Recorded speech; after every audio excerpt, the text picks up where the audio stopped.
তুমি আমাদের দেখাবা কিভাবে ডোর তৈরি করতে হয়। ডোরে কিছু স্ট্যান্ডার্ড সাইজ আছে, যেটা এন্ট্রি ডোর, মেইন ডোরটা আমাদের রাখা হয় 3 ফিট 6, হাইটটা 7 ফিট। বেডরুম ডোরটার লেন্থ 3 ফিট, হাইট 7 ফিট, হাইটটা সবসময় স্ট্যান্ডার্ড 7 ফিট থাকবে। বাথরুম কিচেন বারান্দা 2 ফিট 6। সর্বপ্রথম মেইন ডোরটা আমাকে দেখাবো। এল লেখে এন্টার, কি লেখে এন্টার, এল লেখে এন্টার, ফার্স্ট পয়েন্ট ক্লিক করো, 3 ফিট 6। আর ভাবে কাজ করো, সময় নিয়ে কাজ করবা, ঠিক আছে। এন্টার দাও, তারপর জুম করো। ওকে, এল লেখে এন্টার, 5 ইঞ্চি, জুম করো।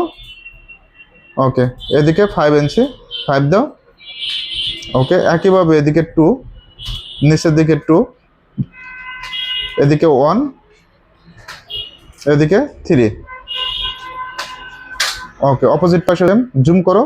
ওকে, এদিকে 5 ইঞ্চি,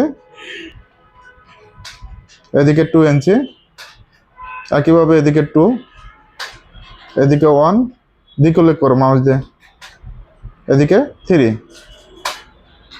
7 ফিটের লাইন নাও,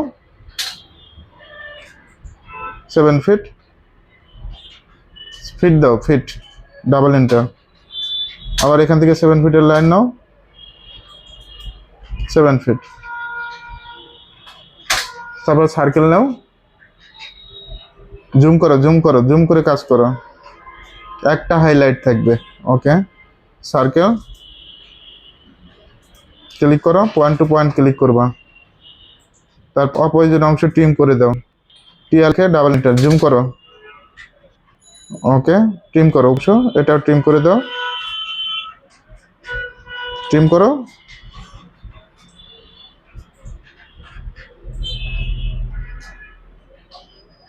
ওকে, একেবারে জুম করো তো। ওকে, ছোট করো, ঠিক আছে। ওকে।